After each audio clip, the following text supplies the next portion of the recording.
தவேக booth committee மாநாட்டில் பங்கேற்க வரும் விஜயை வரவேற்க பெருமளவில் தவேக தொண்டர்கள் குவிந்ததால் கோவை விமான நிலையத்தில் பரபரப்பு ஏற்பட்டுள்ளது. இதுகுறித்த கூடுதல் தகவல்களை செய்தியாளர் பாலாஜி பாஸ்கரிடம் கேட்கலாம். பாலாஜி பாஸ்கர், தற்போதைய நிலவரம்.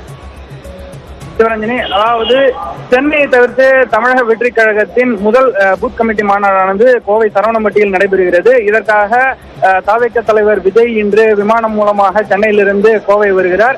அவர் காலை 8:30 மணிக்கு வருகிறார் என முதல் கட்ட தகவலானது ரசிகர்களிடையே பரவிய சூழ்நிலையில் இன்று காலை 7 மணி முதலே ரசிகர்கள் மற்றும் தொண்டர்கள் இந்த கோவை விமான நிலையத்தில் குவிந்தனர்.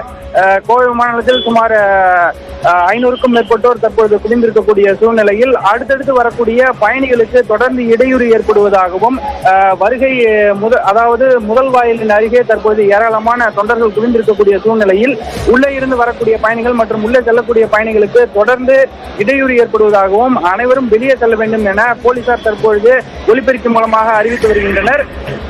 அதாவது தற்பொழுது ஏராளமானவர் இங்கு இருக்கக்கூடிய சூழ்நிலையில் 50 பேருக்கு மட்டுமே அனுமதி கொடுத்திருப்பதாகவும் 50 பேர் அளவிற்காக போலீசார் பாதுகாப்பு பணியில் ஈடுபட்டிருக்கக்கூடிய சூழ்நிலையில் ஏராளமானவர் தற்பொழுது குவிந்து வருவதால் மேற்கொண்டு அதிக அளவிலான காவலர்களை இங்கு கொண்டு வர வேண்டிய சூழ்நிலை இருப்பதாகவும் உடனடியாக தொண்டர்கள் அனைவரும் காவல்துறைக்கு ஒத்துழைப்பு கொடுத்து அனைவரும் வெளியே சென்று வரவேற்பு நிகழ்ச்சியை வைத்துக் கொள்ளுமாறும், அதாவது விமான நிலையத்தில் பாதுகாப்பு பணிகளில் எந்த விதமான இடையூறும் ஏற்படக்கூடாது, எனவே அனைவரும் வெளியே செல்லுமாறு காவல்துறையினர் தொடர்ந்து அறிவுறுத்தி வருகின்றனர்.